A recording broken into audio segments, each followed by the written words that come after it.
They turned a profit last year, but again, nobody knows.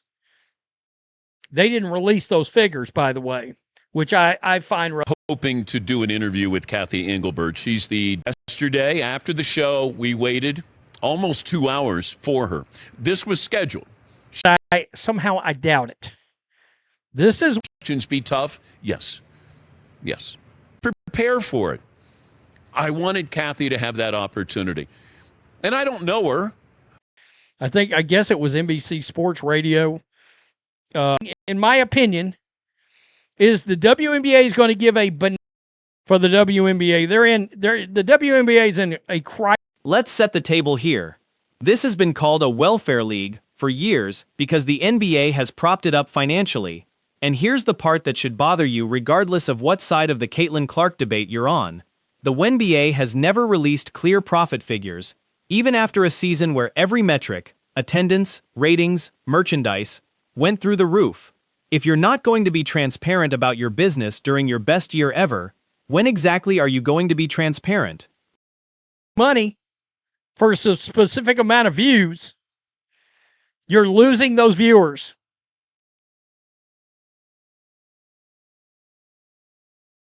This is a disaster, a PR disaster for the WNBA. The WNBA is in a crisis mode, and Enter Dan Patrick, a legitimate media legend, ESPN and NBC pedigree, been doing this for decades, broadcasting live from the American Century Championship Celebrity Golf Tournament, where WNBA Commissioner Cathy Engelbert happened to be one of the celebrities playing.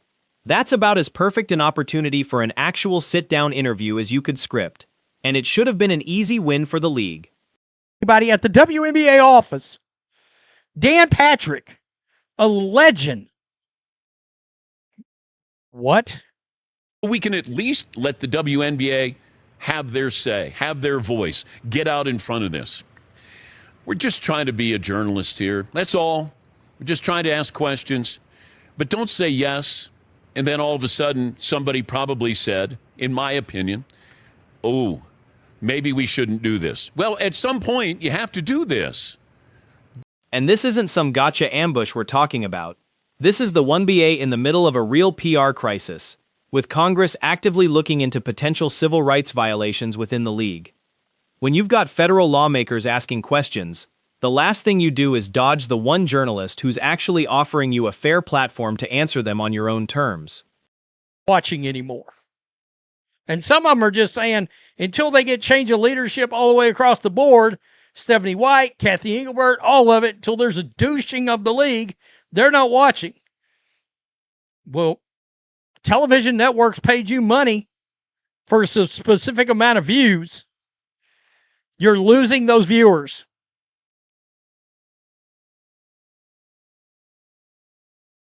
This is a disaster, a PR disaster for the WNBA. The WNBA is in a crisis mode. She agreed to the interview, they promoted it, and then she backed out.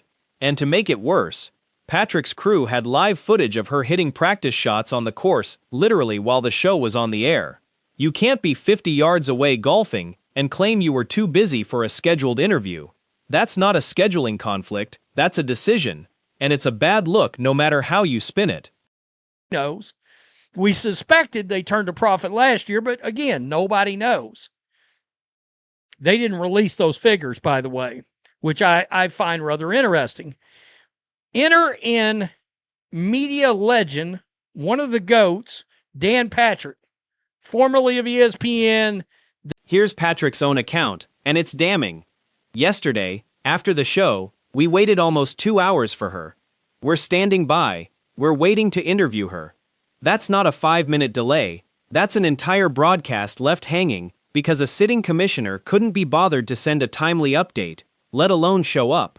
An opportunity right here to come on, dodged it. And if the WNBA PR didn't think she should do this, maybe it's time to get new people in the PR department, because that's the problem. You got a PR crisis and you're not willing to hit it head on. That's exactly why you're what's going to end up happening, in my opinion. And Patrick makes the point that matters most here. Engelbert should be the one calling the shots on her own media appearances, not some PR staffer telling her she's not allowed to sit down with a legitimate journalist. If Adam Silver himself told her to skip it, fine, that's a different conversation. But getting overruled by your own communications department when you're supposed to be the face of the league is genuinely embarrassing. And she didn't want to talk about the thing from Congress. You know? Well, you're directly involved in it, whether you like it or not. You are. So, this league's got a real problem. And I reposted that on Twitter, and I said, Stephanie White didn't want to answer these questions, blah, blah, blah. And they are trickling off fans right now. Fans with every passing game, every passing day are making a choice. You've got people now saying whether Caitlin Clark watches or not, as long as she's with this team, I'm not watching. Did you check with PR before you said yes to us? We promoted it all day yesterday. That's the exact right question to ask. And instead of a real sit-down, Engelbert went on a Kansas City radio station where, according to Patrick, she was only asked about expansion. That's not answering the tough questions. That's cherry-picking the softest possible interview and calling it accountability. In front of everybody on all the cable news outlets, because they're ducking and diving and dodging and like this is dodgeball.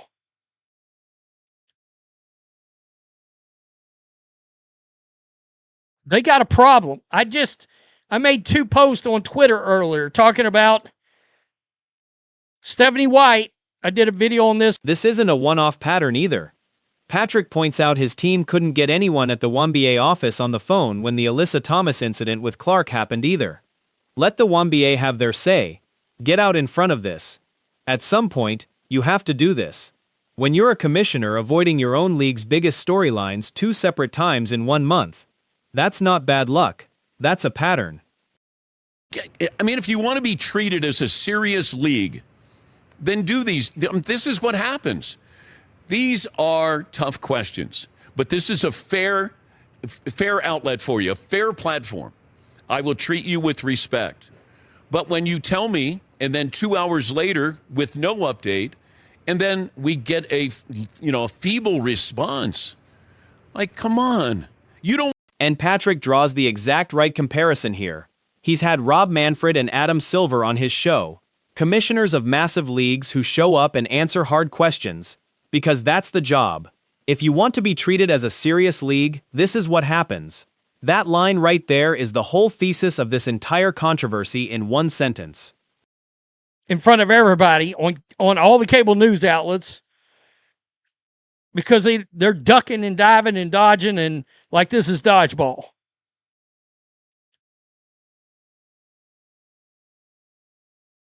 They got a problem. I made 2 posts on Twitter earlier talking about Stephanie White. I did a video on this. Here's the prediction worth paying attention to. If the WNBA keeps dodging instead of answering, they're going to end up giving Congress a benign non-answer or a no comment, and then get dragged in front of cameras on Capitol Hill anyway, except now it looks even worse because they had every chance to get ahead of it and chose not to. And you're listening to the PR department, which is fine, but did you check with PR before you said yes to us? We promoted it all day yesterday. Now, look, I know people get busy, people have agendas. The people, like it was her opportunity to finally say, hey, you can ask me the tough questions, okay? I thought this was going to be a good thing for the WNBA because people still want answers here. There's so many people who... And this is where it stops being just a PR story and starts being a business problem. Real fans are saying, on the record, that they're done watching regardless of whether Clark's even in the lineup, until there's real change at the top, Stephanie White included. Networks paid real money for guaranteed viewership numbers, and every fan who checks out because leadership won't answer basic questions is a number the league has to explain to its broadcast partners eventually. Pointing. Go back to when the Caitlin Clark incident happened. We reached out to the WNBA all morning long. We needed Just give us a comment. Does anybody have a comment on this? Is anybody there at the office? We couldn't get a hold of anybody. So Paulie, during the show, was trying to track down somebody. So I almost made a video on that because I watched him talk about that last week. They couldn't get a hold of anybody. When the Alyssa Thomas, Caitlin Clark fiasco happened, they couldn't get a hold of anybody at the WNBA office. Dan Patrick, a legend. This is a disaster, a PR disaster. They're cowards. Strong word, but look at the full picture. You've got the commissioner dodging a scheduled interview, and separately, Fever COO Amber Cox going after Clark fans online, which by any standard is an unprofessional look for a senior executive. When your own leadership is more reactive to social media than to the actual questions piling up around your league, that's the real story here. Guy. Everybody knows the one thing that Dan Patrick knows above everything else is the game of basketball. He's talked a shit ton of it for the last 35, 40 years. Cathy Engelbert had an opportunity right here to come on, dodged it. And if the WNBA PR didn't think she should do this, maybe it's time to get new people in the PR department, because that's the problem. You got a PR crisis and you're not willing to hit it head on. That's exactly why what's going to end up happening